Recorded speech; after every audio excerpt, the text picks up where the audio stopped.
রাধা যে কখন আসবে, ওই সানায়া এসছে, ওর পিছনে লেগে আছে। কোনো ব্যাপার না, ও তো বার্থডে গার্ল, ও তো আজকে বিজি থাকবেই থাকবে। আর এমনিও কখন আসবে, অনেক টাইমই তো হয়ে গেছে, কখন এসে আমার সাথে গল্প করবে। কিছুক্ষণ পরেই তো চলে যাবো আমি। আরে এসে গেছিস? হ্যাঁ এই নে তোর। Thank you. এইটা রাখি আমি। আর বল তোর কি হয়েছে, তুই রেগে কেন আছিস? আমার কিছু হয়নি। তোর তো কিছু না কিছু হয়েছেই, ঠিক মতন বল। দাঁড়া আমি আসছি। কোথায় গেল মেয়েটা? এই দেখ, এটা তোর দেওয়া সেই ব্রেসলেটটা, আর এইটা সানায় দেওয়ার গিফট। তো দেখ, তুই আমার দুটো ব্রেসলেট এরকম খুলছিস কেন? পরে রাখ না। এটা তুই এই দুটো ব্রেসলেট দিয়েছি, এইগুলো কি ব্রেসলেট? হ্যাঁ তুই ফেলে দিলি। আমি ওটা তোর জন্য ভালো বেশি এনেছিলাম তোর বার্থডে গিফট হিসাবে।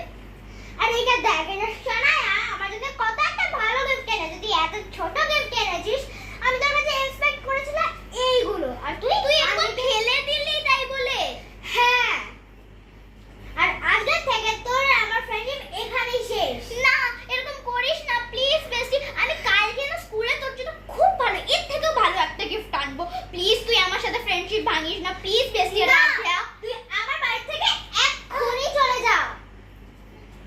এরকম করিস না, জলদি এটা খা আর এখান থেকে যা। চাই না, আমি চলে যাচ্ছি।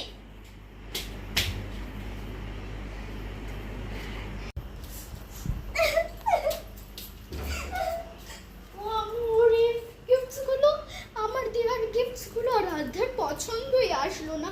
উপর দিয়ে তাই বলে ফেলে দেবে, রেখে দিত, কিন্তু ফেলে দেবে তাই বলে।